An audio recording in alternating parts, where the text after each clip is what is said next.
nome da SBAC-VDF, eu dou boas-vindas a vocês.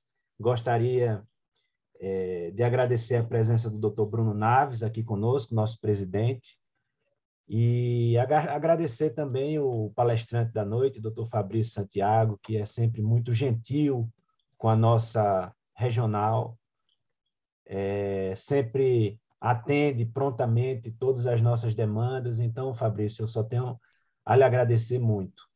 O Dr. Fabrício Santiago, ele é cirurgião vascular, aliás, tem mestrado em Ciências da Saúde pela USP e é doutor em Ciências da Saúde pela UFG, e é professor da Universidade Federal de Goiás. O tema da aula é muito pertinente, ele vai falar sobre como melhorar os resultados da escleroterapia, e a aula de hoje é uma realização da SBAC-VDF, mas conta com o apoio do Laboratório Axê, que tem nos ajudado bastante e nos apoia sempre também. Para comentar a aula do Dr. Fabrício, nós teremos a doutora Mônica Benaton, que é cirurgiã. Ela é cirurgiã vascular com residência no Hospital Governador Israel Pinheiro, o IPSE-MG, com o título de especialista em cirurgia vascular e ecografia vascular, e ela é fundadora da Prime Vein em Brasília. E o Dr. Rodolfo Reis, que é um grande amigo, uma pessoa queridíssima, fez residência médica comigo, foi meu colega de residência em cirurgia vascular no Hospital de Base, e lá ele trabalhou, tive o prazer de trabalhar com ele lá naquele hospital onde nós fizemos residência por mais de 10 anos, né? E agora Rodolfo saiu do hospital e nós sentimos muito a falta dele. Rodolfo tem título de especialista em cirurgia vascular, ecografia vascular e é sócio da Vascular Clínica em Brasília. Então, todos vocês que estão nos assistindo podem participar ativamente da nossa aula com envio de mensagens através do chat, mandar perguntas, ou mesmo vocês podem se inscrever através do chat, vão falando seus nomes lá, que no final da aula a gente abre para perguntas ao vivo, que é bem melhor, né? E agora eu passo a palavra para o Dr. Fabrício Santiago ministrar a sua palestra. Beleza, obrigado, Léo. Deixa eu já, sem mais delongas, compartilhar a minha tela. E enquanto eu compartilho, agradecer. Você falou da parceria aí, mas eu falo mesmo da SBAC-VDF. Vocês também sempre são parceiros, sempre muito gentis. Assim, agradecer a honra do convite, né? Porque as nossas sociedades têm se empenhado muito em fazer, e para que os colegas que estão assistindo, eu sou também presidente aqui da nossa regional, da SBAC-VGO, e não é fácil, gente, não é fácil. Isso é uma doação, né? A gente se doar para a nossa sociedade, a gente sabe que nós não ganhamos nada com isso, e manter, ainda mais nessa pandemia, com um psicológico tão ruim que a gente tem andado, e tantos eventos online. Então, agradeço o convite de vocês e vou ser sempre parceiro de vocês da SBACV Nacional, tá? Que eu abraço a causa, e também das nossas regionais. Então, o tema que me foi cabido foi como melhorar os resultados da escleroterapia. É um tema muito amplo, assim, o espectro é muito abrangente, porque quando a gente fala escleroterapia, a gente pode falar de macroescleroterapia, de escleroterapia de varizes, de veias tronculares, até, vamos colocar entre aspas, a microescleroterapia, que seriam os pacientes de CEAP menos avançado. Eu não tenho conflito de interesse para essa apresentação, gostaria de deixar bem claro. E a gente já começa a falar com relação da importância de como melhorar já a partir do diagnóstico, né? Eu não vou ficar me atendo a opiniões pessoais, eu vou tentar embasar essa aula o máximo possível nas evidências científicas, tá bom? Mas, obviamente, que dentro desse escopo a gente vai dar alguns tipos de opinião. Essa aí é o guideline de 2013, todos nós conhecemos, é muito conhecido, e ele já é muito claro e evidente quando ele nos diz que existe a necessidade, né, antes de você realizar uma escleroterapia, de você fazer um bom exame clínico, complementando esse exame clínico com o ecocolor Doppler, um grau de recomendação forte. O nível de evidência realmente não é dos melhores, mas a gente traz esse nível de evidência por conta da falta de robustez dos estudos clínicos, mas na prática diária a gente sabe que talvez nem se tivesse algum estudo clínico que mostrasse uma situação um pouco diferente, a gente não deixaria de fazer um bom exame clínico dos nossos pacientes, que compõe o exame clínico venoso e complemento para os mais jovens que estão nos escutando, um bom exame clínico também arterial. Eu sou um ferrenho defensor de que quem tem que fazer o ecocolor Doppler é o médico do próprio paciente. Ele pode não fazer isso pelo diagnóstico, mas quando ele for tratar, ele tem que checar o seu exame de ultrassom, o exame de ultrassom que chega do seu colega. Tá? Então, nós vamos ter em breve uma publicação bastante interessante de um estudo multicêntrico que nós fizemos aí, mas fica aí a menção da questão de fazer o exame clínico, o ecocolor Doppler, que são fundamentais e indispensáveis, já o primeiro passo para a gente melhorar a nossa escleroterapia. E nessa diretriz eu gostaria de mencionar um fato interessante, que eles dizem que para pacientes com CEAPs baixos, para tratamento de telangiectasia reticular, o Doppler contínuo seria insuficiente. Eu já vou mostrar para vocês que não é bem assim, tá? Então, a gente sabe que nesses pacientes que têm CEAPs menos avançados, como, por exemplo, o CEAP-C1, que é o paciente que tem telangiectasia e veias reticulares, e já aí a publicação nossa de 2017, a gente já mostrou essa conexão das telangiectasias com as veias reticulares na face lateral posterior da coxa, e existem outros estudos muito interessantes mostrando essa associação de telangiectasias com a insuficiência de sistema venoso profundo e também de sistema venoso superficial, e muitas vezes a gente se surpreende, principalmente naqueles casos onde a gente tem as telangiectasias refratárias, e esse é um exemplo assim, perfeito de um estudo que nós temos, onde os autores, quando recebiam telangiectasias refratárias, após a identificação da origem, do ponto de refluxo, e diga-se de passagem nesse estudo, mais de 50% dos pacientes eles observaram a presença de microperfurantes insuficientes, eram perfurantes que não passavam de 2 milímetros. Após a identificação e o correto tratamento dessas veias reticulares e a conexão com o sistema venoso profundo através das perfurantes, eles tiveram uma resolução de 75% dessas telangiectasias. E aí são exemplos de imagens que a gente tem, que são as mais variadas possíveis, de pacientes que têm veias reticulares, às vezes, um pouquinho mais finas. Quando você vai avaliar essa reticular no tecido subcutâneo, como a gente vê aqui na imagem em cima, são reticulares que têm, às vezes, calibres maiores. Você detecta, abaixo dessas telangiectasias aqui, a gente vê no colo, a presença de uma perfurante na face lateral da coxa. Você tem a condição de, eventualmente, aferir o calibre dessas reticulares. E aqui um exemplo de uma situação onde o paciente não tinha resolução do seu quadro, e aí a gente via logo abaixo das telangiectasias, a gente está bem próximo da pele aqui, a presença de veias nutrícias. Ferramentas de visualização superficial, existem várias, existem os transiluminadores, que são ferramentas bem mais baratas, bem mais acessíveis, e nós temos os dispositivos de realidade aumentada, que tem aqueles que são embasados na tecnologia infravermelho, ou eventualmente na tecnologia verde, a laser, que são dispositivos bastante mais, custosos do ponto de vista de custo. Mas em ambas as situações, eu posso dizer para vocês aqui tranquilamente que nós conseguimos tratar a grande maioria dos casos, tá, com a utilização do transiluminador do fleboscópio. Os dispositivos de realidade aumentada, e tem inclusive uma investigação que o Janesini fez, ele não está publicada, o que ele mostrou é assim, para principalmente procedimentos onde a gente utiliza o laser transdérmico, que a gente vê isso na realidade, realmente é um instrumento que nos ajuda bastante. Mas modificar o resultado da nossa técnica, se você não tiver uma realidade aumentada, isso é uma falácia e isso não acontece. O transiluminador consegue nos dar essa noção e essa visão de forma bastante interessante. Um trabalho, uma publicação de 2009 aqui do nosso Jornal Vascular Brasileiro, mostrando que o transiluminador para a marcação de pacientes cirúrgicos, ela pode fazer uma grande diferença. E lembrando, falando mais uma vez, que os transiluminadores são dispositivos bastante baratos. Quando lá em 2009, 2010, quando eu não tinha condição de ter uma realidade aumentada, só citando um exemplo, eu cansei de fazer, inclusive, laser transdérmico, também não tinha, usava de uma dermatologista, cansei de usar laser transdérmico fazendo uso do transiluminador para marcar as minhas varizes com canetinha branca, para marcar as minhas veias reticulares, tá ok? Agora vamos falar com relação à escleroterapia em si, alguns princípios fundamentais que eu gosto muito de mencionar nas minhas apresentações. Eu vejo bastante isso na hora, quando nós vamos ensinar, até tento mostrar isso na cirurgia, eu vou explicar para vocês algumas situações bastante interessantes.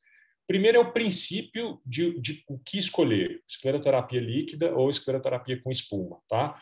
Para pacientes que tenham CEAPs baixos, telangiectasias e veias reticulares, essa é a diretriz de novo, de 2013, e eles são bastante assim, incisivos quando eles falam que para paciente CEAP C1, a escleroterapia líquida ela deveria ser o método de escolha ou esclerosante de escolha para você tratar os seus pacientes com grau de recomendação forte e nível de evidência alta. Nessa circunstância, realmente, a gente tem vários estudos randomizados, controlados, mostrando que a escleroterapia líquida, ela é, quando bem manejada, ela é suficiente para tratar os nossos pacientes CEAP C1, tá? Você vai utilizar a escleroterapia com espuma de forma alternativa, aí o grau de recomendação já é um pouquinho mais fraco, e eu já digo, já adianto para vocês que existem sim situações que nós vamos utilizar a escleroterapia com espuma como primeira alternativa, e uma delas, já falo para vocês com veemência, são as telangiectasias refratárias, principalmente quando existem aquelas conexões que eu mostrei para vocês de microperfurantes e de veias tributárias com o sistema venoso troncular safênico. Então essa é uma situação que a gente deve utilizar, tá? Mas na maioria dos casos a gente consegue resolver com a escleroterapia líquida. Tá bom? Isso são as recomendações, aqui a gente pode ver nessa diretriz mesmo de 2013, que inclusive eles mencionam que para telangiectasias nós temos de fazer injeções com baixo volume, aqui até 0,2 ml por punção, e para veias reticulares até 0,5. E as concentrações também elas têm que ser concentrações mais baixas. Aqui, essa diretriz, a gente sabe que ninguém nem menciona a glicose hipertônica, né? O esclerosante que é mais utilizado no mundo hoje em dia, em termos de volume, é o polidecanol, são os detergentes, tá? E o STS. E aqui eles mostram que para telangiectasias reticulares, a gente não deveria usar concentrações maiores do que 0,5 ml para essas circunstâncias. Aí, a partir do momento em que a gente vai tratar veias tronculares, como safena, aí a gente vai começar a utilizar soluções mais concentradas, de 1, 2 ou eventualmente 3%. Eu já vou mencionar rapidamente com relação à questão de volumes de espuma nas nossas escleroterapias. Aqui outra recomendação, para diminuir o risco de necrose tecidual, é importante evitar a injeção de volumes com grandes quantidades de volume. Isso é um princípio básico da escleroterapia, tá? E com pressão mínima. Isso é um perigo que nós temos com a utilização dos detergentes, porque normalmente eles são muito fluidos. A gente, às vezes, na seringa, a gente acaba exercendo uma pressão um pouquinho maior, vai uma quantidade muito grande.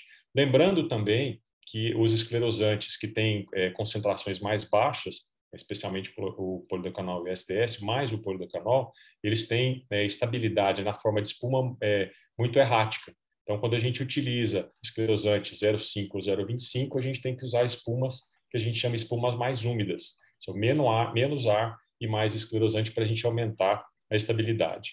E mencionando aqui o trabalho, né, que o Kazuo publicou, que é um trabalho baseado nas pesquisas do professor Hiroshi, falando agora da nossa glicose hipertônica, lembrando que nós temos em mãos um esclerosante com uma potência que não é muito alta, mas ao mesmo tempo eles nos protegem do refluxo vênulo-capilar e de eventuais úlceras isquêmicas que podem acontecer. E nesse trabalho eles mostraram que realmente a viscosidade da glicose ela é muitíssimo superior a quaisquer outros esclerosantes, especialmente os esclerosantes detergentes. Tá? Aí só mencionar para vocês aqui, são casos gentilmente cedidos pelo pessoal do Fórum Vascular, e eu chamo muita atenção de vocês, que é com relação ao nosso caldeirão de bruxarias que a gente tem visto ultimamente, que é a utilização de diferentes tipos de mistura. Baseado nesses princípios, eu gosto de citar muito também uma situação histórica que nosso saudoso Amélio Pinto Ribeiro, que já lá nos idos de 1970, ele tinha um resultado muitíssimo bom com a diluição de glicose com o etamolim, e temos hoje escola como a Escola Carioca e também no Rio Grande do Sul, muita gente que utiliza essa diluição com excelentes resultados, mas o que a gente tem visto, não sei, talvez um pouco de inexperiência ou eventualmente não se atentar a algumas circunstâncias como baixos volumes com baixa pressão, a gente tem visto algumas complicações de injeções nessas misturas que são, às vezes, um pouquinho preocupantes. Então, a gente tem que tomar bastante cuidado com isso. E caso vocês queiram utilizar algum tipo de mistura, e essas misturas são excepcionais, quando a gente fala em manejo progressivo de esclerosante, nós estamos falando de esclerosante de potência diferente para atingir objetivos diferentes. Não, nós temos a glicose 75%, que no Brasil é amplamente utilizada. A gente sabe que ela, com a sua viscosidade, nos protege de algumas complicações, tanto fazer volumes com muita pressão, quanto proteger o refluxo venocapilar, mas eventualmente a gente pode ter situações de refratariedade, ou eventualmente em que a gente tem experiência nas diluições, mas eu aconselho fortemente que vocês utilizem o que foi publicado, e são trabalhos belíssimos do pessoal da Unesp, do Matheus Bertanha, onde eles fizeram a comparação entre a mistura de polidecanol com a glicose, na proporção de glicose 70% e polidecanol 0,2%, e compararam com o índice que foi a glicose, tiveram resultados superiores com relação à taxa de clareamento, inclusive, por incrível que pareça, de pigmentação. Então, caso vocês gostem ou queiram utilizar as misturas, então, manejando progressivamente, utilizei glicose, não acho que tenha potência, vou passar para alguma coisa a mais, manipulem as suas glicoses, 70% e 0,2% de polidecanol, porque nós temos embasamento aí nos estudos triplo cego randomizados que foram publicados pelo pessoal lá da Unesp. E lembrando que mesmo a glicose, olha só que coisa curiosa, quando você vai olhar na bula da glicose 75%, o próprio fabricante orienta que o volume médio por punção não deve passar de 0,3 ml. Tá? Então, é uma coisa que eu sempre insisto com os residentes, sempre insisto com o pessoal que está começando, baixe os volumes, a concentração mínima para você obter o resultado que você quer, tá bom? E a glicose, ela pode, às vezes, proteger do refluxo venocapilar, mas ainda assim, os volumes não devem ser muito altos. Lembrando que, quando a gente está falando, então, de diferentes tipos de esclerosante, nós temos, no caso do polidecanol, e principalmente se a gente utilizar ele na forma de espuma, a gente sabe que tem muitos colegas que preferem, mesmo os pacientes CAP-C1, a utilizar a espuma de polidecanol. Muito cuidado, tá? Por quê? Porque quando você vai tratar pacientes CAPs baixos, como paciente CAP-C1, lembrando que nós temos aqui, ó, áreas seccionais que são muitíssimo maiores, né, quando a gente trata as nossas telangiectasias, ou seja, nós estamos tratando áreas seccionais muitíssimo maiores do que se nós estivéssemos tratando, por exemplo, uma veia cava. Então, a lesão endotelial ela é muito grande.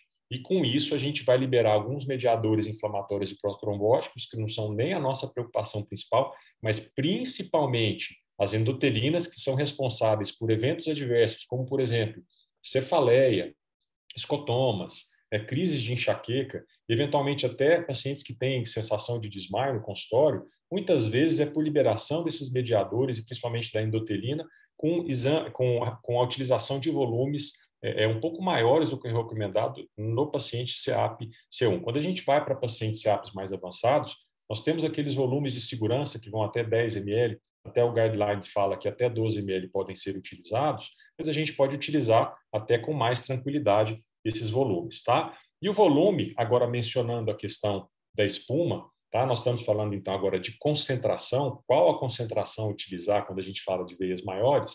A gente lembrar que a concentração vai depender do volume do nosso vaso. Então, se eu tenho um vaso de volume maior, eu tenho que usar concentrações maiores, né? Lembramos que no cálculo que se nós fizermos o cálculo da relação do volume, né, dobrando o diâmetro do venoso, nós vamos necessitar 4 vezes mais uma quantidade de volume para preencher esse vaso. Se nós dobrarmos, nós vamos precisar de 2 vezes mais esse volume, tá bom? Isso eu retirei isso de uma aula que eu fiz para um outro evento, que é a regrinha dos 4 L's, para a gente falar de espuma quando a gente está utilizando. Baixo volume, baixa concentração, baixa pressão e, nesse caso, a complementação. Esses 3 primeiros eu diria que seria para qualquer tipo de escleroterapia. E, no caso aí, se a gente for utilizar para paciente CAP baixo, menos concentração, menos proporção líquido-ar.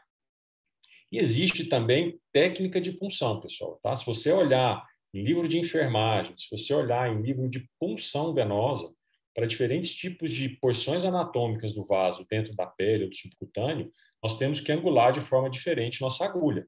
Se nós estamos falando de telangiectasia, a nossa angulação tem que ser de eventualmente até 0, tangenciando a pele, a até 10, 15 graus no máximo, para a gente poder conseguir atingir esse vaso.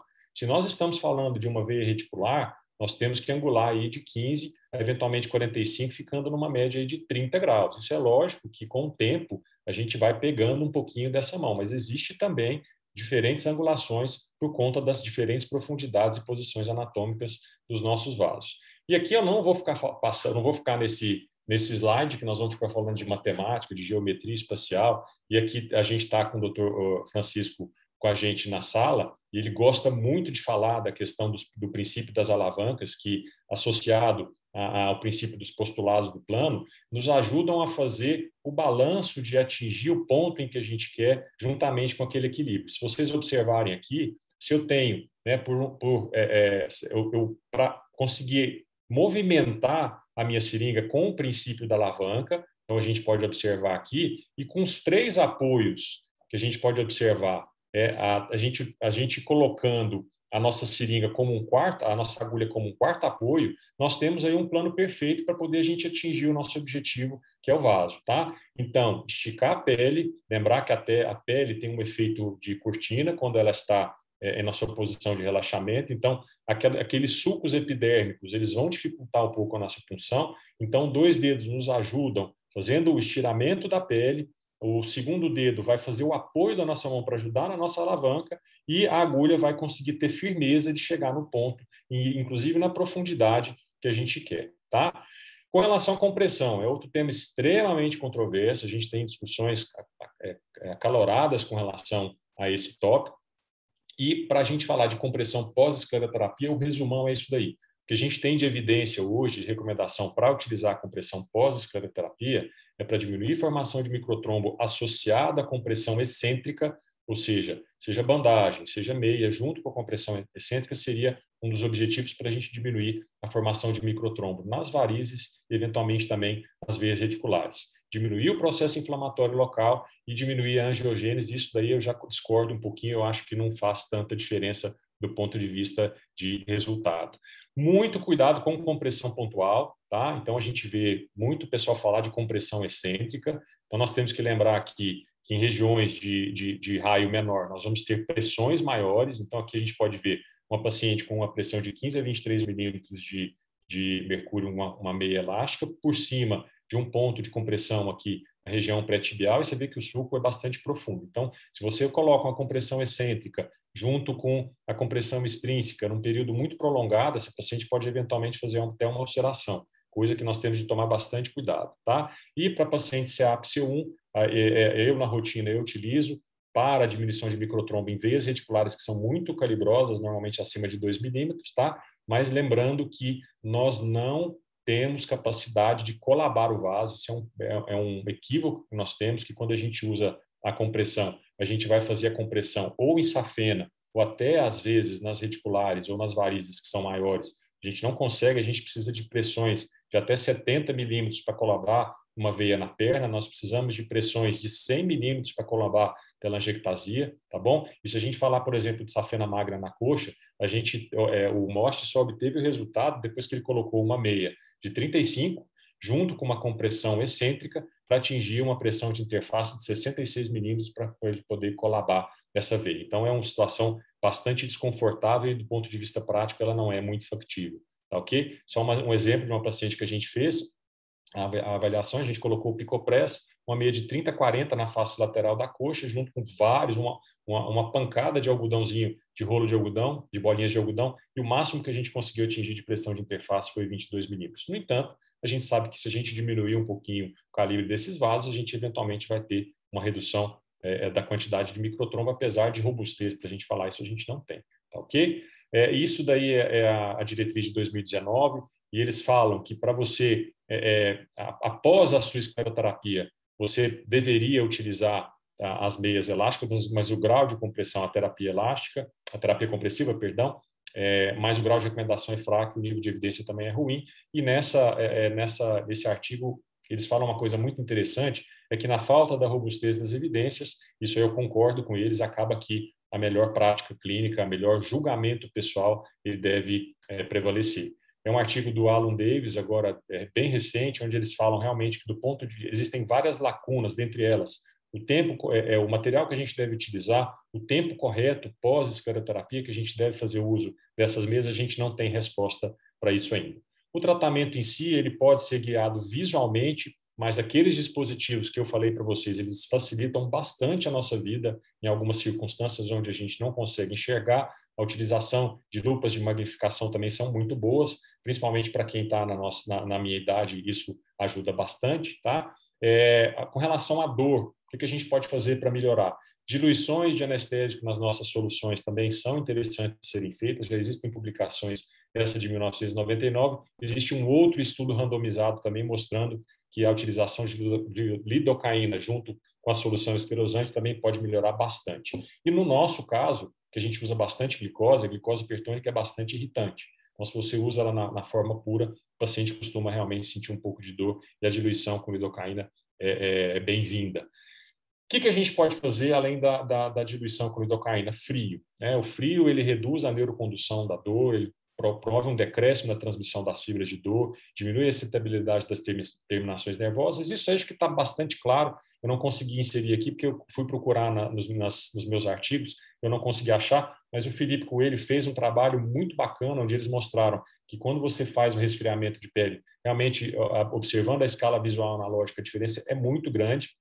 Aí eu falo para vocês assim, ó, agora por experiência pessoal, Fabrício, o que a gente usa? Tem que comprar aquele aparelhinho, o air cooling, para poder, o resfriador de passagem, para a gente utilizar? O que eu posso usar? Vocês podem utilizar, gente, quaisquer uma dessas ferramentas. Tem os rolinhos gelados, tem a bolsinha de gelo, tem o saquinho de gelo. É óbvio que o air cooling é muito mais confortável, porque você não toca a pele do paciente, você não coloca ele diretamente. Mas eu tenho uma história que eu fiquei 2 a 3 meses sem o meu air cooling, acho que uns 3 ou 4 anos atrás, e nessa espera de arrumar, não achava ninguém, veio um, desmontou, fez foi estragar mais o aparelho, enfim. Eu usei tanto para fazer laser transdérmico quanto para escleroterapia as bolsinhas de gelo com um filme plástico por cima, porque às vezes tocava o local de punção, então, e resolveu muito bem o meu problema, tá ok? Uma coisa que normalmente ninguém fala, que é bastante importante a gente mencionar, tá ok? É a hidratação da pele. Esses 2 artigos são artigos muito legais e eles mostram, por exemplo, que os pacientes que têm aquelas queixas de prurido, de coceira, o paciente chega às vezes ao nosso consultório e fala, tem dor? Não, eu tenho dor, mas eu tenho uma coceira, um desconforto na pele. É que pacientes que têm doença venosa crônica, eles têm menor presença de água no estrato córneo, e eles perdem mais água, fazem mais perda transepidérmica. Então, esses pacientes têm naturalmente uma tendência de ter peles mais ressecadas. Então, se a gente está colocando lá um air cooling, se a gente está resfriando a pele, a gente acaba também ressecando essa pele, principalmente aquele resfriador de passagem. Então, a gente tem que falar para os nossos pacientes hidratarem, tanto eventualmente para melhorar os sintomas da própria doença venosa crônica, quanto para ajudar nos nossos tratamentos, tá? Isso daqui é um artigo com relação aos flebotônicos, o pessoal sempre pergunta também nas aulas, utiliza ou não utiliza, melhora ou não melhora? Esse é o melhor exemplo de estudo randomizado que nós temos, é o VEINEC, foram mais de 1.000 pacientes CAP-C1, onde eles fizeram a utilização da fração purificada de flavonoide em um grupo e no outro grupo eles não utilizaram. O que eles observaram é que realmente houve uma redução, principalmente quando a gente vai avaliar coceira, diminuição dos hematomas e diminuição da pigmentação, tá? E não houve aqui uma mudança quando eu falei para vocês com relação àquela questão da angiogênese, e aqui também na compressão, com os flebotônicos também não houve mudança com relação ao matching, mas em termos de pigmentação, de hematoma e também de sensações clínicas e principalmente da coceira, houve uma diferença estatisticamente significativa favorecendo aqueles que utilizaram. Bom, a gente já está caminhando quase para o final, vamos falar agora de documentação fotográfica, eu não poderia deixar de falar, tá? Existe um conceito chamado similaridade subjetiva, a gente não se lembra, pessoal, do estado inicial do tratamento, não adianta, tá? Porque essa transição entre o exame clínico do paciente, você fazer o procedimento e depois o retorno, o final do tratamento, ele vai depender tanto na circunstância do médico quanto na circunstância do paciente, situação emocional, estímulos externos que ele passou, memória fraca, vamos colocar assim, pode ser o exemplo até mais claro, interpretação dos eventos, eles vão variar de acordo com a sua distância temporal, inclusive com a interpretação subjetiva da pessoa. Então, são pessoas que às vezes vão ter uma lembrança, o quanto é comum a gente ver uma paciente que volta ao nosso consultório ou falar que o tratamento não melhorou, ou eventualmente ela falar para a gente que engraçado, eu acho que o tratamento não está melhorando porque eu vi que tem um monte de vasinho, mas a hora que você vai ver, e eu já passei por essa situação, eu vou olhar para a perna da paciente e falar, mas essa região a gente não tratou, a gente tratou a outra perna. Ela vai falar, é mesmo. E quando você abre a tela do computador, você vai mostrar o lugar que tinha, que era horroroso, que foi inclusive a queixa dela, mas ela simplesmente se esqueceu ou, eventualmente, ela está querendo resolver o problema dela de uma forma rápida. Esse é um exemplo de uma paciente que chegou ao consultório, uma pigmentação nos pés, falando que ela achava que tinha melhorado um pouquinho, mas ela achava que podia melhorar um pouquinho mais, e vocês podem ver que o pé antes dela era um pé bastante diferente, tá bom?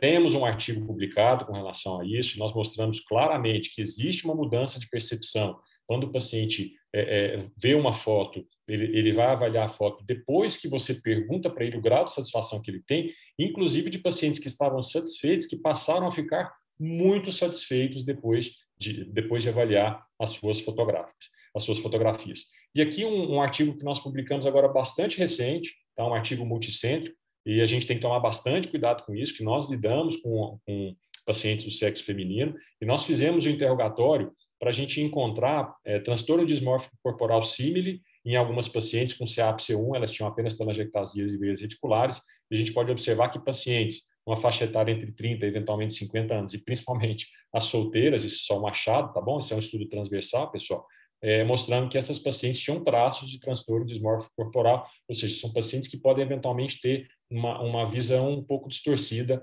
tanto dos seus corpos quanto do tratamento a que elas estão sendo submetidas. E se ainda assim não se convenceram, a gente tem que lembrar que existem aí no Código Civil que a utilização de fotografias pode nos defender muitas vezes ou eventualmente de uma circunstância penal. Um exemplo, uma paciente que chegou para nós em 2014 com uma queixa de que ela tinha tido umas varizes, e nós tínhamos tratado, ela estava satisfeita, mas ela achava que tinha piorado muito. E aqui, vocês veem, eu fiz uma foto em 2009 com um celular horroroso, a foto ficou horrível, e ainda assim eu tinha no meu computador essa foto, e quando eu mostrei para o paciente, ela saiu do consultório feliz da vida, achando que o tratamento tinha sido o melhor possível, tá? Qual máquina? O que utilizar? Gente, vocês podem utilizar o que vocês quiserem, celular, vocês podem utilizar câmera fotográfica, tecnologia, ela tem um monte de coisas para a gente utilizar que nos auxilia, então não é desculpa, tá? Inclusive como armazenar, usa um software sofisticado, tipo Windows, monta a pastinha e coloca lá, existem todos os outros softwares de backup. Eu vou deixar para quase finalizar a minha apresentação uma mensagem para vocês, que eu acho que talvez seja a mais importante que eu vou deixar para vocês aqui. Esse menino, nesse cenário aí, sou eu quando estou realizando uma escleroterapia ou quando estou realizando um tratamento de varizes nas minhas pacientes. Então, um dos primeiros passos, se não o mais importante, pessoal, é gostar, é curtir de fazer a escleroterapia, é curtir, é gostar de fazer o tratamento do seu paciente, tá bom? Então, isso daí é como eu me sinto quando eu estou tratando, quando eu vejo os resultados. Então, quem não tem paciência, quem não gosta, quem quer fazer uma escleroterapia em 10 minutos, quem quer fazer um procedimento rápido, doloroso, não quer trocar a agulhinha com bastante frequência, não quer ter o carinho, o cuidado de escutar o que a paciente está falando, por gentileza, eu peço a vocês que mudem o seu foco de atuação, que mudem o seu foco de tratamento, e gostaria de convidar a todos, nós vamos ter agora 25, 26 e 27 de novembro, na verdade é 26 e 27, nós mudamos a data por conta do CIF, tá? Nós vamos ter o Encontro Goiano, que vai ser na forma híbrida, nós vamos ter até 100 participantes, nós estamos negociando aí para ver se fazemos um Centro-Oeste junto, mas parece que não vai ser. Eu conversei com o Nasser, e o Nasser está querendo fazer um evento em fevereiro em separado, mas fica o convite para vocês, vai ser um evento que está sendo montado com bastante carinho, marcando aí o retorno às nossas atividades semipresenciais, e a todos vocês aí, mais um muito obrigado, e vamos à discussão para ver se eu consigo também aprender, que eu sempre aprendo nessas nossas apresentações. Parabéns, Fabrício. É sempre muito bom assistir suas aulas, né? Além de uma didática maravilhosa, você vem com uma robustez de conteúdo, com uma grande quantidade de referências bibliográficas, que engrandecem demais, e isso foi um verdadeiro presente que você nos deu essa noite, né? E eu gostaria de passar a palavra agora para a doutora Mônica Benaton para fazer seus comentários. Olá, primeiro boa noite, muito obrigada pelo convite, doutor Leonardo, estar presente aqui nessa reunião. É um assunto que eu hoje considero talvez dos mais relevantes aí dentro do consultório de cirurgia vascular, que é a escleroterapia, né? Acho que é um procedimento que talvez a maior parte de nós seja realmente mais executado, né, por todos nós desde o início da formação e dentro do consultório. E eu percebo que, pelo menos no meu caminho aí, que talvez seja um caminho mais curto do que alguns dos colegas, mas eu percebi uma progressão e uma evolução muito grande da escleroterapia e uma capacidade muito grande, uma ampliação da forma como a gente tem usado a escleroterapia no consultório e tem conseguido resultados cada vez melhores, né? E isso graças, acho que, a essas novas informações que a gente tem em relação a tudo isso que o Dr. Fabrício brilhantemente expôs aí na aula, em que a gente realmente precisa estudar o nosso paciente atentamente, procurar por reticulares mesmo, naqueles pacientes em que a gente só vê um CAP-C1, telangiectasias muito finas, e, enfim, e acho que essa compreensão e esse cuidado, a gente ter agregado o ultrassom para o nosso consultório, junto com o manejo dos esclerosantes, eu, pelo menos, tenho conseguido trazer muito mais pacientes para o tratamento em consultório só com a escleroterapia líquida, né? E eu acho que isso é fantástico. A aula foi extremamente esclarecedora, trouxe várias informações técnicas que eu, né, assim, a gente não tem nem o que complementar, né? Agora, o que eu queria trazer, que eu acho extremamente interessante, eu fui buscar algumas coisas para trazer, e eu achei uma pesquisa que foi publicada em 2013, até feita com membros da própria Sociedade Brasileira, o pessoal respondeu, né, os cirurgiões vasculares responderam, foi publicado no Jornal Brasileiro de Cirurgia Vascular, perguntando como as pessoas faziam e como elas usavam, né, a escleroterapia líquida, né? E é interessante que eu vi algumas informações, por exemplo, na época apenas em torno de 8% usavam algum tipo de tecnologia do tipo realidade aumentada, né, que é o Venview, que eu acredito que hoje seja a maior parte aí de nós usa algum tipo de tecnologia para poder auxiliar no procedimento.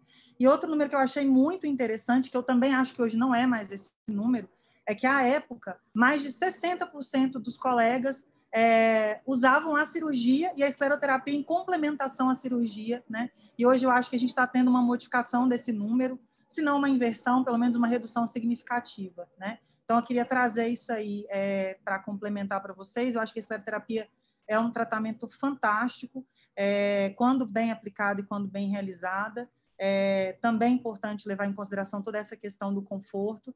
E uma coisa também que eu queria trazer, que eu acho que é a dúvida de todo mundo, que eu percebo que, apesar de a gente já ter coisas bem estabelecidas em relação ao uso da glicose, à concentração do polidocanol, ao uso do ultrassom, etc., a gente tem ainda essas dúvidas em relação a... Eu tenho duas grandes dúvidas. Eu tenho a minha conduta, mas como a gente não tem isso muito estabelecido na literatura, eu gosto sempre de saber como os colegas levam e como eles têm os resultados, que é em relação à compressão, fazer ou não fazer, adicionar a excêntrica ou só mesmo a atadura elástica e quando colocar a compressão excêntrica, e em relação à atividade física, se existe alguma especificidade em liberar ou não liberar em relação à atividade física e quanto tempo depois da sessão aí a gente liberaria. Já soltei logo duas perguntas. Não, mas é assim que é bom mesmo. É só a gente não tomar cuidado para a gente, pela idade, não esquecer o que você perguntou. O que você quer? A gente passa a gente passa para o Rodolfo ou responde, Léo? Pode responder. Pode responder já. Mônica, com relação à terapia compressiva, na verdade, a gente não pode nem colocar como terapia compressiva. Hoje, inclusive, de manhã, foi a aula que eu falei no Colégio Argentino de Cirurgia, foi a compressão pós-procedimento. Realmente, a conclusão que todos nós chegamos, e a gente fez uma publicação também do Global Guidelines em 2019, a gente vê que existe, do ponto de vista de evidência, alguns problemas mesmo. A gente não tem resposta para algumas coisas. Vamos citar o exemplo da diretriz de 2015 da Sociedade Europeia de Cirurgia Vascular, onde eles recomendam você utilizar para escleroterapia, para procedimentos termoablativos, a terapia, a compressão pós-procedimento, mas eles não falam qual material e não falam período de duração. Então, eu acho que de todas essas diretrizes, a mais sensata foi realmente a do AVF, que eles fizeram do UIP em 2019, onde eles mostraram que, na falta de evidência, um bom julgamento clínico, uma experiência clínica tem que ser levado em consideração. O que a gente vê é que no país tropical, você utilizar uma recomendação de 7 dias de meia elástica diuturnamente num paciente, vocês me desculpem, eu não consegui obter, e inclusive uma colega do Egito falou que ela usa uma dica bastante legal, eu achei interessante, eu nunca fiz, mas eu não sei se é para aqui, para a minha situação. Semana passada a gente estava com 39, 40 graus de temperatura. Ela coloca a meia no freezer, pede para a paciente colocar a meia no freezer. Ela mora no Egito. E antes de colocar a meia, a paciente, ela tira a meia do freezer e coloca direto na pele para não ter uma sensação. Eu acho que aqui em Goiânia, se eu fizer isso, em 10 segundos a meia vai estar quente já. Ela não vai estar fria mais. Então, eu não sei se a gente consegue trazer. Mas realmente existe essa dificuldade. Eu diria para você, é muito prática de utilizar. Quando a gente tem a dúvida com relação eu tenho muita gente que usa bandagem. Você usar a bandagem, tem a mão para usar, saiba o que você vai utilizar. Para veias grossas e grandes, a bandagem inelástica ela é excepcional junto com a compressão excêntrica, é muito boa, que aumenta muito a pressão de trabalho desse paciente. Agora, quando você vai fazer um tratamento em que você não tem mão para fazer bandagem, ou eventualmente você vai fazer em CEAPs mais baixos, é melhor você usar as meias elásticas com compressão excêntrica. Qual o material também da compressão excêntrica? Ninguém faz. Um artigo do Giovanni, do Attilio Cavesi, que eles fizeram, um estudo randomizado controlado, ele usou gases, ele usou um pad de látex, ele usou uma meia 35 por cima e colocou esse paciente para ficar durante 7 dias com esse material. Uma meia 35 e uma meia 25. E eu ainda não tive a oportunidade de conversar com ele a respeito disso, e ele não coloca no trabalho que época do ano lá na Itália eles fizeram esse trabalho. Se eu fizer esse trabalho aqui, vão largar, vão abandonar o estudo, né? Não vai ter muita praticidade. E a outra pergunta que você fez foi da compressão, e qual foi a outra? Atividade física. Exercício físico. Isso daí é assim, para a escleroterapia, a não ser no dia que a paciente vai embora cheia de bolinha de algodão, ou eventualmente uma atadura, ou uma meia, ela pode fazer exercício físico sem nenhum tipo de problema. Eu não vejo restrição por conta disso. Tá? Se for um pós-operatório, tudo bem, mas escleroterapia, o retorno às atividades é praticamente imediato. Maravilha. Muito obrigada. Muito bem, doutora Mônica. Muito obrigado pelas suas colocações extremamente pertinentes. Agora eu gostaria de ouvir os comentários do doutor Rodolfo. Bem, boa noite a todos. Obrigado, Léo, pelo convite. Fabrício, é sempre brilhante te ouvir, como sempre. E estou vendo aqui que a plateia está cheia, né? Temos 60 e poucas pessoas aqui. Eu não sei qual que é muita faixa etária, e muita gente eu não conheço, mas aqui de Brasília dá para ver que tem alguns residentes, pessoal começando, então eu acho que essa explanação do Fabrício foi muito boa, até para mostrar alguns pontos importantes. A gente vive numa era muito tecnológica, né? Quem me conhece sabe que eu gosto muito de tecnologia, mas eu acho que de certas coisas ainda o feijão com arroz faz muito bem feito, e eu acho que para quem principalmente está começando, a escleroterapia, quando bem feita e quando realizado bem um diagnóstico, utilizando principalmente o ultrassom, a gente consegue ótimos resultados, sem precisar de um vem-envio de R$50 mil, sem precisar de nada desses equipamentos que a gente tem hoje. A gente vive aqui em Brasília, a gente tem uma terra muito, muito seca, né? Então, acho que a hidratação é fundamental e mudou muito os meus resultados, a hidratação prévia do tratamento. A gente vai pegar os pacientes, muitas vezes elas estão branquinhas, né? Com a pele bem seca. Então, isso faz muito aumentar as manchas que a gente vê. Fotografia, como o Fabrício colocou, a fotografia é fundamental até para a melhora do nosso tratamento, porque muitas vezes a gente tem muito paciente, a gente não sabe o que está fazendo, e você dá uma avaliada antes na fotografia daquele paciente que está fazendo aquele tratamento com você, te dá um aprimoramento do que você está fazendo, você vê os seus resultados, e a gente só consegue aprimorar olhando o resultado. E aqueles casos que a gente vai fazendo, atropelando no consultório sem olhar, a gente muitas vezes perde aquela possibilidade de melhoria, principalmente naquelas lesões mais difíceis que a gente sabe. Eu hoje tenho a possibilidade de ter a crio, né, para utilizar, para diminuir aí a analgesia, mas eu utilizo ainda muito uma coisa bem baratinha, você compra na Amazon, custa R$20, que é um massageador de ouro, não sei se vocês já viram, usa muito em Botox. Eu não preciso de Botox ainda, mas quem já fez sabe que dermato usa muito, e eu uso muito em escleroterapia e melhora bastante. E eu descobri quando eu fui fazer uma vacina que a menina botou aquilo em mim, eu falei, que negócio engraçado esse.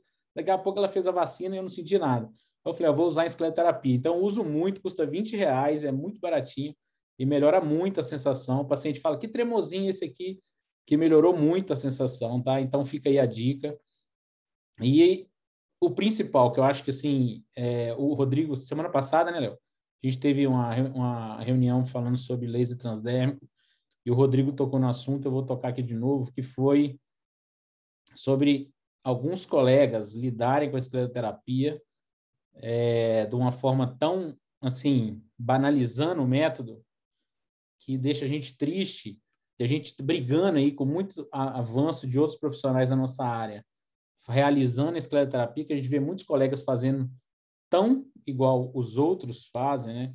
Que isso, então, assim, vamos valorizar o que a gente faz. Escleroterapia é uma ciência, é difícil, para quem faz sabe que é difícil, é um desafio, existem lesões que dão muito trabalho, então vamos valorizar, vamos fazer um bom diagnóstico, conversar bastante com esse paciente e não fazer o que os outros fazem, né? Que é apenas a parte mecânica do negócio. Então, eu acho que isso é muito importante aí para a gente sair. Assim, mais uma vez, obrigado, Léo, pelo convite. Muito bem, Rodolfo. Muito obrigado. Eu que agradeço a sua disponibilidade conosco e os seus comentários. Bom, eu vou abrir aqui. Fabrício, a gente tem aqui algumas perguntas no chat. O Francisco Reis, ele fez uma pergunta aqui a respeito da utilização da glicerina cromada. Você tem alguma experiência? Me fez essa pergunta no CIF uma vez, eu falei para ele assim, ó, a glicerina crômica tem inclusive estudos randomizados feitos com ela. Eu não tenho experiência, mas hoje até inclusive na sessão do Colégio Argentino, um colega também falou que ele não gosta da glicerina crômica. Isso é uma coisa que eu não posso falar de jeito nenhum, porque eu não tenho experiência com a glicerina crômica, mas o princípio dela seria realmente mais ou menos igual ao da glicose, né, hipertônica, por causa da viscosidade. Mas existem aí na literatura reportada só uma menção, inclusive um óbito reportado por um colega português, que ele usou glicerina crômica e o paciente foi a óbito por conta de reação alérgica, sem contar a presença de nódulos que são relatados. Mas, repito, estou citando para vocês aí situações que foram citadas em literatura, tá? O Francisco mesmo me falou nesse CIF que ele tem resultados muitíssimo bons e desde há muito tempo não tem problema absolutamente nenhum. E a glicerina hoje no Brasil a gente tem ela na forma galênica, né, uma forma manipulada. Então eu acredito que ele tem experiência e os resultados dele são muito bons. Eu não uso, mas tem alguns relatos na literatura aí de alguns eventos adversos. Que são pequenos, né, óbvio. Tem uma outra pergunta aqui, do Fábio. Ele perguntou se você compartilha suas fotos com o paciente. Sim, eu coloco, eu mando essas fotos do antes e depois. Assim, ó, a maioria dos pacientes até pedem. Eles é quem pedem as fotos. Eu tenho acesso às fotos, eu posso ter essas fotos? Aí a minha secretária monta uma pastinha, ela identifica as fotos, né, do consultório e encaminha para esses pacientes. Tomar muito cuidado com essa história de lei geral de proteção de dados, a gente tem que tomar bastante cautela com isso, mas, conversando uma vez com um advogado, ele comentou o seguinte: muito cuidado com pacientes que têm tatuagem, que essas pacientes podem ser identificadas, né, se eventualmente postarem, ou se alguém tiver acesso a essas fotos delas, que é só uma situação peculiar. Caso contrário, se não tem foto de rosto e identificação, você não pode compartilhar isso nas redes, como publicidade, mas a paciente pode ter o direito de receber essas fotos. Então, não há problema nenhum em compartilhar essas fotos com eles. É como eu falei, os pacientes pedem para a gente, eu queria essas fotos, a hora que termina, muitas ficam tão felizes que falam, eu queria as fotos minhas do pré. Posso? Pode. A gente encaminha para eles. Muito bem. Rodolfo, tem uma pergunta aqui para você, do Fábio também. Ele perguntou como é que você usa o massageador de ouro, né? Se você usa antes ou depois, como é que é? É durante o procedimento. Ele se coloca próximo da punção, aí ele meio que engana seu cérebro sobre aquela punção. É esse o efeito dele. Então, você usa próximo à punção, você vai colocando próximo à punção, limpa de paciente para paciente. Muito bem. Uma coisa que ninguém perguntou, até eu fiz de propósito, estou achando até engraçado ninguém ter perguntado. Ninguém perguntou de hiperpigmentação, né? Ninguém falou assim, Fabrício, o que você faz para evitar a hiperpigmentação? Tem alguma coisa que você utiliza? Eu vou falar para vocês o segredo de ouro de não ter hiperpigmentação, tá? Não façam escleroterapia. Tá? Então, assim, isso, infelizmente, é relatado em literatura. Não tem situações, inclusive, a única recomendação que eu posso dizer para vocês, assim, por experiência pessoal, de escutar colegas mais velhos falarem de um monte de situação, é assim: avisem as pacientes de vocês com termo de consentimento esclarecido e verbalmente, aquelas, por exemplo, aquelas telangiectasias em cacho de uva, aquelas venulectasias, gente, a pele já está pigmentada, aquilo ali já está manchado. Aí você vai simplesmente trocar um vaso que nunca vai sair por uma manchinha que vai desaparecer com o passar do tempo. A gente sabe que hiperpigmentação pós-inflamatória desaparece 70% em 6 meses e 90% em até um ano. Tá? Então, ela some, ela desaparece. É óbvio que tem os manipuladinhos. Né? A gente fez um evento para uma empresa agora há pouco tempo e a dermatologista passou, inclusive, manejos pré-tratamento para você utilizar com algumas formulazinhas para você diminuir a chance.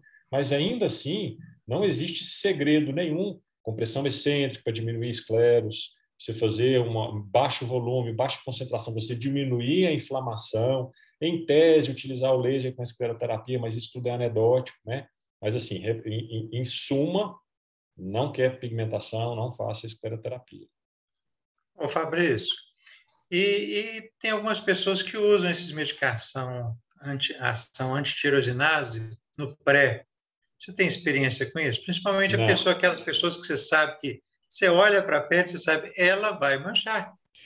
É só Bruno, você olhar. assim, é a pergunta também que o pessoal fala dos flebotônicos, né? O Weineck foi muito claro, ele mostrou que lá você utilizar 2 semanas, dias depois, tem um resultado, e inclusive de pigmentação, foi um resultado estatisticamente significativo, mas eu costumo dizer assim, eu costumo usar o mínimo para obter o máximo. E, usando o mínimo, aprimorando todos esses pequenos detalhezinhos do mínimo, até agora, minha taxa de pigmentação é bastante baixa. Tá? É óbvio que eu associo o laser transdérmico, na maioria dos casos, enfim. Mas tem umas coisinhas que a gente acaba utilizando. O flebotônico, inclusive, as pacientes que são sintomáticas, elas já estão utilizando, então não tem esse trabalho. E a revisão da Cochrane, quando ela fez de flebotônicos, ela mostrou claramente que eles diminuíam o edema, diminuíam os sintomas, mas eles tinham um problema grave com relação ao placebo, que são os eventos gastrointestinais.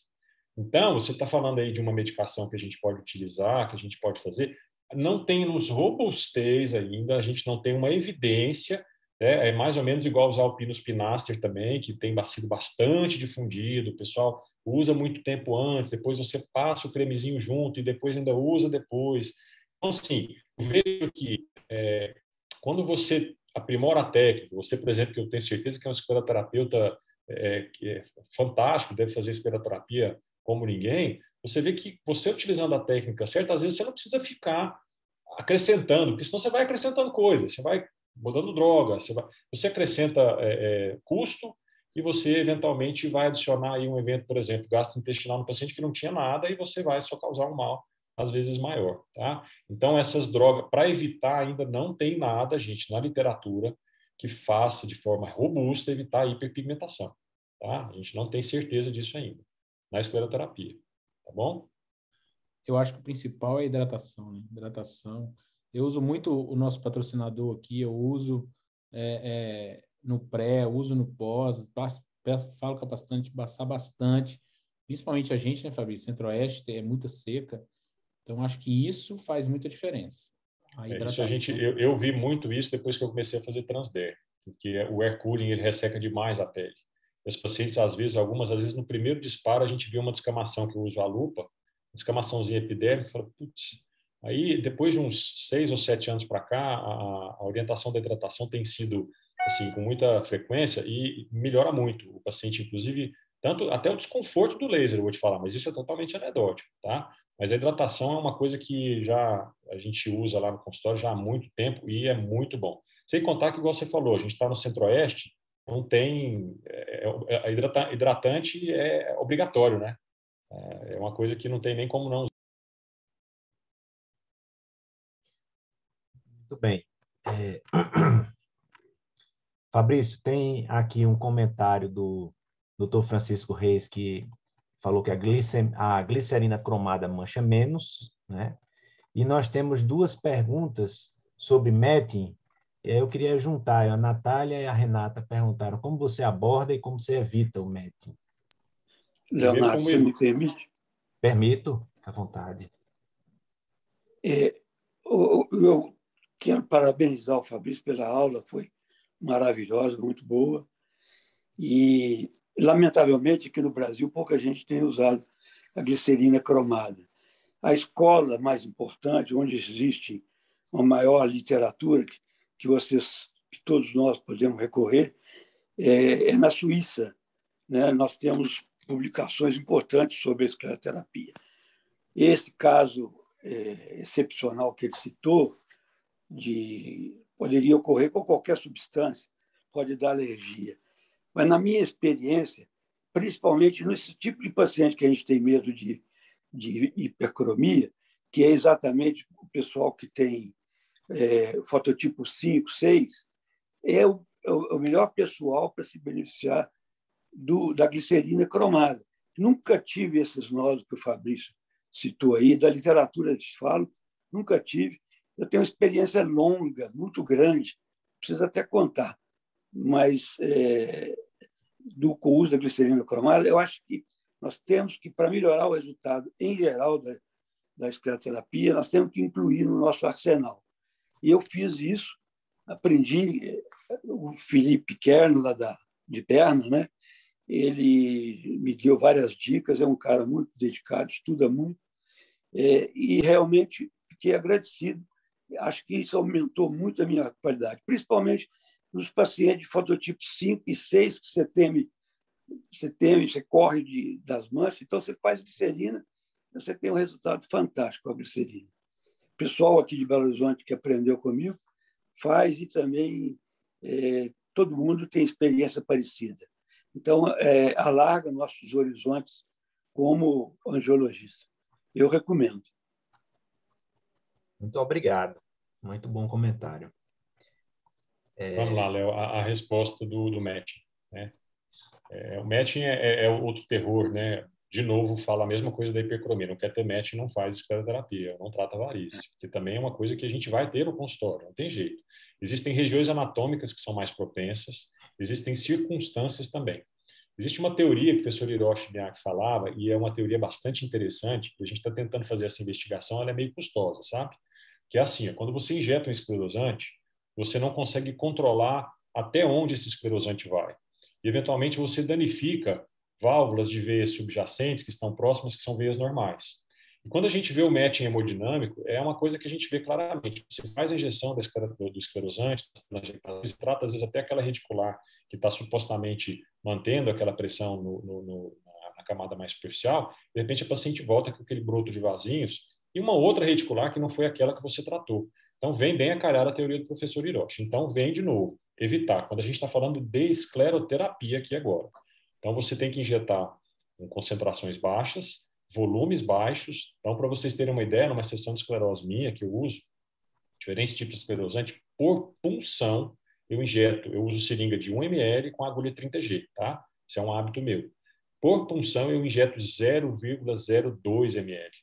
0,01 ml. Então, eu distribuo muito aquele volume.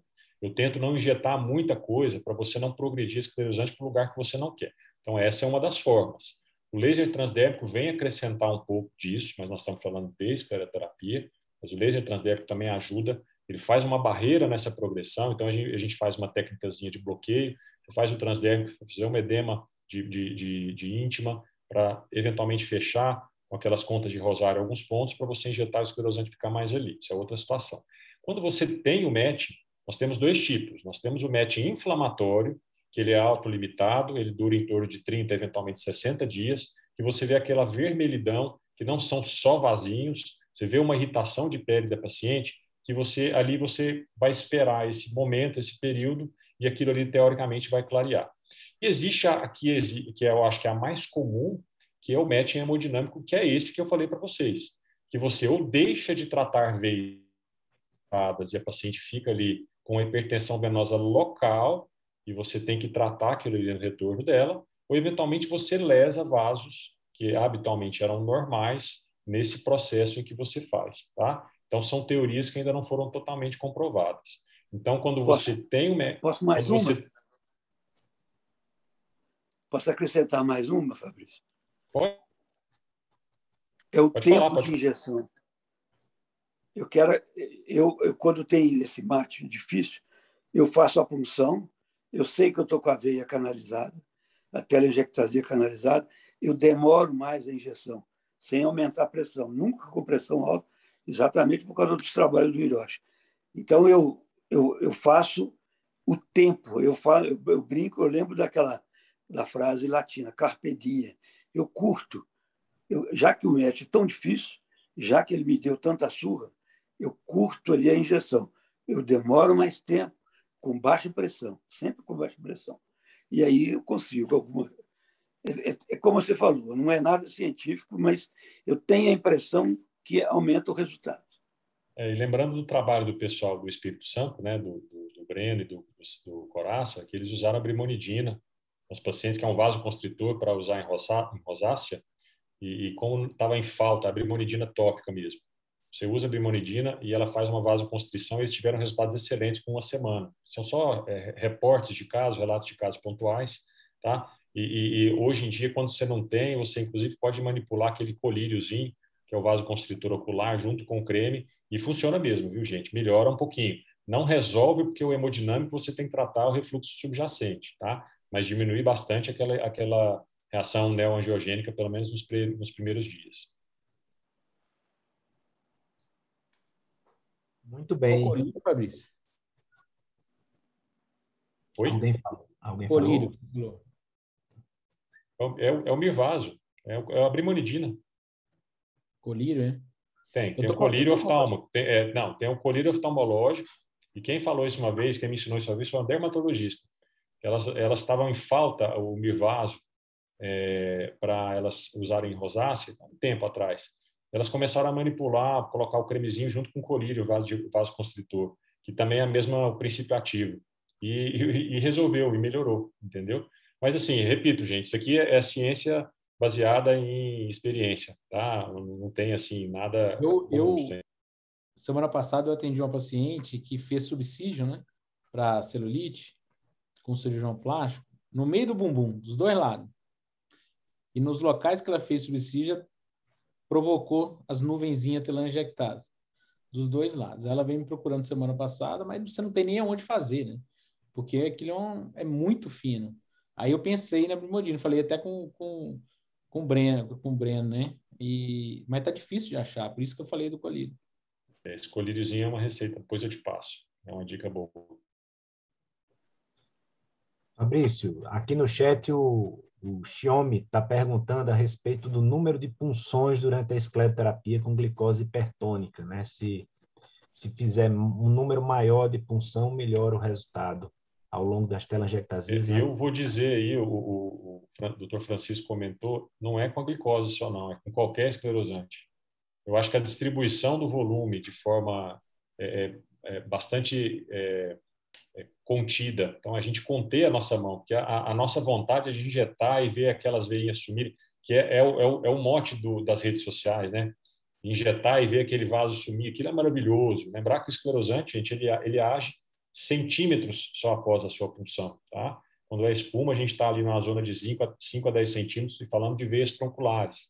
Então, assim, ele vai interagindo com o endotélio, seja ele hiperosmolar ou seja ele o detergente, ele vai perdendo ação, é uma vasoconstrição reacional. Então, a vontade a gente tem, a gente vê que ele sumia, isso é maravilhoso, mas isso é péssimo do ponto de vista técnico. Então, para qualquer esclerosante, a distribuição de forma igualitária ela é mais adequada. Tem uma pergunta do Fábio aqui, se você usa, Fabrício, anestésico com vasoconstrictor. Não, só o anestésico na lidocaína. Desculpa, só o anestésico na glicose hipertônica. Melhorou bastante o desconforto. Melhorou bastante o desconforto. Endotelina é vasoconstritor. Sim, não, eu não uso endotelina com sobra. Eu não uso vasoconstritor, não. Eu, pelo menos, não vejo necessidade de utilizar. Eu não acho que acrescenta alguma coisa. No caso, a lidocaína para a glicose hipertônica é por conta do desconforto da dor, tá? Você usa aquela soluçãozinha de 62, né, de glicose com 0,2 de polidocanol mais a lidocaína? Sim, não, sem lidocaína. Essa é a solução que a glicose 70 com 0,2 de polidocanol, que é a solução que o pessoal da Unesp fez. Eu gosto de usar essa solução no consultório para aquelas circunstâncias onde eu acho que eu tenho que ter um pouquinho mais de potência. Como eu uso muito laser e escleroterapia, eu acabo não usando o esclerosante líquido puro. Mas tem circunstâncias que, inclusive, quando eu faço laser, quando eu vejo que pode ter ali uma refratariedade, por algumas razões ali anatômicas, tópicas, locais, dependendo, inclusive, a anatomia local, anatômico da perna, aí eu aumento um pouquinho a potência do meu esclerosante, tá? É nessas circunstâncias. Estamos aqui também na sala com o Dr. Antônio Carlos, nosso presidente do Congresso Brasileiro de Angiologia e Cirurgia Vascular, que vai se realizar no ano que vem, em agosto. Antônio, quer falar alguma coisa? Não, obrigado. Não, só queria cumprimentar e convidar todo mundo para o congresso que foi adiado, né, para o ano que vem, para agosto do ano que vem. É o mesmo congresso que vai se iniciar na data do dia que a gente comemora o Dia do Cirurgião Vascular, no dia 15 de agosto a 19 de agosto do ano que vem. Só reforçar o convite para o grande reencontro. Eu sempre falo que seria muito mais fácil a gente ter feito esse ano, no meio da pandemia, um evento virtual. Mas nós peitamos essa situação, e capitaneado pelo nosso presidente Tur Bruno, que deu apoio, para que a gente tivesse o grande reencontro quando fosse fazer o evento da Nacional. Muito obrigado. Muito bem, pessoal. Alguém quer fazer mais alguma pergunta, algum comentário? Ô, Léo, só queria fazer um comentário, que é aquilo que a gente tinha falado no início sobre essas reuniões virtuais. Acho que isso é sensacional. Parabéns aí pela escolha do tema, pela escolha do palestrante, da Mônica e do Rodolfo. Enfim, uma noite muito agradável. Gente, eu antes de finalizar a aula, eu gostaria de passar a palavra para a Lidiane Costa. Ela é a nossa representante da AXE aqui em Brasília e ela quer passar uma mensagem para vocês também. Olá, queridos, boa noite a todos. Quero agradecer ao Dr. Leonardo o convite, do AXE estar participando dessa aula. Eu assisti, Dr. Fabrício, a aula completa, achei muito rica. Quero agradecer mesmo a nossa parceria, a oportunidade de a gente poder estar contribuindo. Doutora Mônica, maravilhosa como sempre. Doutor Rodolfo, já tive a oportunidade de o visitar. Tenho vários médicos que fazem parte, daqui do meu setor, de Brasília, que estão prestigiando a aula. Doutor Leonardo brilhantemente conduzindo. Como o doutor também falou em relação ao congresso, eu espero realmente que o congresso presencial ano que vem esteja firme e forte. Estaremos lá, com certeza. O AXE apoiando a sociedade. Agradeço ao doutor Leonardo mais uma vez a oportunidade, a parceria. Conte conosco do AXE, estamos sempre à disposição. Deixo os meus colegas incumbidos aí no Brasil todo de estar atendendo as solicitações dos colegas. E mais uma vez, boa noite, obrigada a todos. Muito obrigado. Lidiane é um doce de pessoa, é aquela representante que quando você vê que está na sala de espera, você já quer colocar logo para dentro do consultório. Gente, eu só tenho a agradecer a todos vocês. Nós estamos chegando aqui no final da reunião. Fabrício, eu queria abrir um pouquinho de espaço aí para você fazer suas considerações finais. Não, encerrando aqui, vou encerrar com uma outra frase. Eu adoro frases de impacto, vocês já viram, né? O Dr. Francisco também não quer mestre nas frases de impacto. Gente, eu acho que nós temos que nos defender, nós temos que defender a nossa profissão, nós como especialidade, nós falamos de escleroterapia hoje, isso é importantíssimo, defesa profissional. Espero que a chapa que foi eleita entre nessa briga, continue brigando com isso, mas pelo amor de Deus, se depois desse trabalho todo que eu tive para fazer essa apresentação para vocês, vocês ficarem se equiparando com profissionais não médicos, por favor, então valorizem-se um pouco mais e valorizem o trabalho que vocês fazem para os seus pacientes e utilizem as ferramentas que nós temos em mãos, seja rede social ou não, dentro dos preceitos de publicidade médica do Conselho Federal de Medicina, mas utilizem tudo isso que a gente falou aqui agora para mostrar para as pessoas que realmente é um procedimento que nós é que temos que fazer, tá bom? Obrigado aí, Léo. Beleza, muito obrigado, Fabrício. Agradeço também demais aos comentaristas da noite de hoje, a doutora Mônica Benaton, o doutor Rodolfo, foram brilhantes, muito obrigado. Agradeço aos nossos patrocinadores também, a Lidiane, Tiago, Gilvana, Wanderson, James, que juntos representam o laboratório da AXE aqui em Brasília, bem como alguns representantes de Goiás, que eu soube que estariam presentes também. Então, agradeço a todos vocês. Doutor Bruno, um grande abraço, obrigado pelo prestígio aqui da sua presença. Um grande abraço a todos, fiquem com Deus, fiquem com saúde, tudo de bom, uma boa noite a todos.